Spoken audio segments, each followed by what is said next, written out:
అక్షయ తృతీయ 2024 శ్రీ క్రోధినామ సంవత్సరం ఉత్తరాయణం వసంత ఋతువు వైశాఖ మాసం శుక్లపక్షం మే 10వ తారీఖు శుక్రవారం తదియా తిథి ప్రారంభమవుతుంది.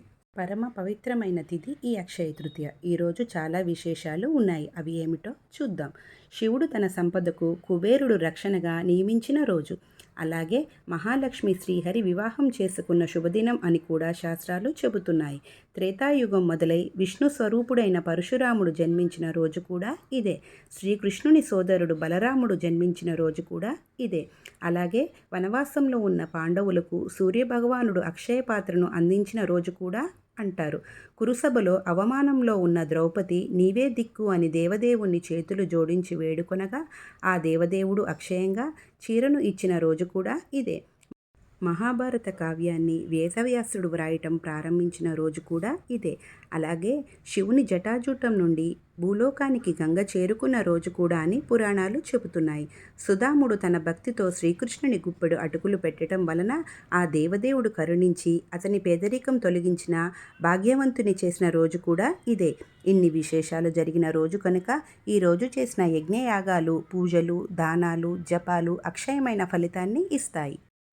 ఈరోజు దానం చేయటం వలన విశేషమైన ఫలితాలు లభిస్తాయి అని నారద పురాణంలో కూడా ఉన్నది. ముఖ్యంగా ఈరోజు ఏ వస్తువులు దానం చేయాలి అంటే ఉదయ భాండం, స్వయం పాకం, చెప్పులు, గొడుగు, బట్టలు, నీటి కుండ ముఖ్యంగా దానం చేయాలి. అక్షయ తృతీయ రోజు చల్లని నీరు ఉన్న కుండను దానం ఇవ్వాలి. ఈ కుండను దానం ఇచ్చేటప్పుడు శుభ్రంగా కడిగి మట్టి వాసన రాకుండా మనం దానం ఇవ్వగానే ఆ నీటిని వారు తాగేటట్టు ఇవ్వాలి. ఇందులో కొంచెం యాలుక, కర్పూరం కొద్దిగా వేసి దక్షిణతో పాటు దానం ఇవ్వాలి. పాపం ఎక్కువైతే మరు జన్మలో నీరు కూడా దొరకదు. అందుకని నీటిని దానం ఇవ్వాలి. వస్త్రదానం ఇవ్వాలి. ఈ వస్త్రం కూడా అంచు ఉన్నది దానం ఇవ్వాలి. ఎప్పుడూ కూడా అంచు లేని వస్త్రం దానం ఇవ్వకూడదు. ఇలా అంచు ఉన్న బట్ట ఇవ్వటం వలన వారు 10 కాలాలు చల్లగా ఉండాలి అని అర్థం. వస్త్రం దానం ఇవ్వటం వలన మరు జన్మలో ఒంటి నిండా వస్త్రం లోటు లేకుండా దొరుకుతుంది. అలాగే స్వయం పాకం కానీ భోజనం కానీ పెట్టాలి. ఇలా స్వయం పాకం ఇవ్వటం వలన జన్మ జన్మాంతరంలో కూడా మనకు తిండి లోటు లేకుండా మరియు మన ప్రక్కన ఉన్న వారికి కూడా కడుపు నింపవచ్చు. ముఖ్యంగా భర్తతో దానం చేయిస్తే కుటుంబానికి అందరికీ మంచిది. కుదిరితే సువాసిని అయిన స్త్రీకి కూడా భర్తతో కలిసి బ్రాహ్మణునికి శక్తి ఉంటే చీర లేకపోతే 2 జాకెట్టు ముక్కలు, పసుపు, కుంకుమ, గాజులు ఇచ్చినట్లయితే జన్మ జన్మాలకు యోగ్యమైన భర్తతో సువాసిన తత్వం పొందవచ్చు.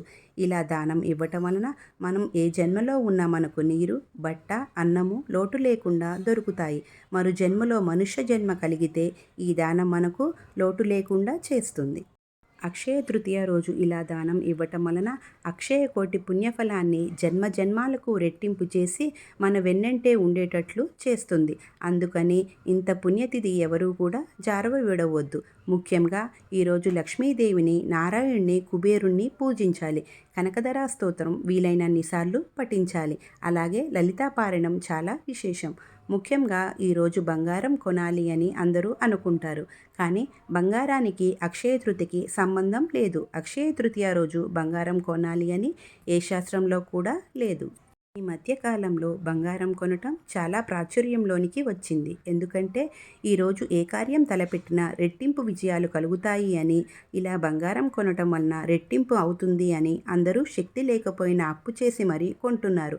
అందుకని ఇలా కాకుండా ఎవరి శక్తిని బట్టి వారు దానం ఇవ్వండి. జీవుడు ఈ శరీరం వదిలి మరొక శరీరంలోనికి వెళ్ళినప్పుడు కూడా మనం చేసిన పుణ్యాలను బట్టి మనకు మరో జన్మ లభిస్తుంది. అందుకని ఎవరి శక్తిని బట్టి వారు తప్పకుండా దానం ఇవ్వండి. నా వీడియో నచ్చినట్లయితే లైక్ చేయండి, షేర్ చేయండి, సబ్స్క్రైబ్ చేయండి. Thank you one and all.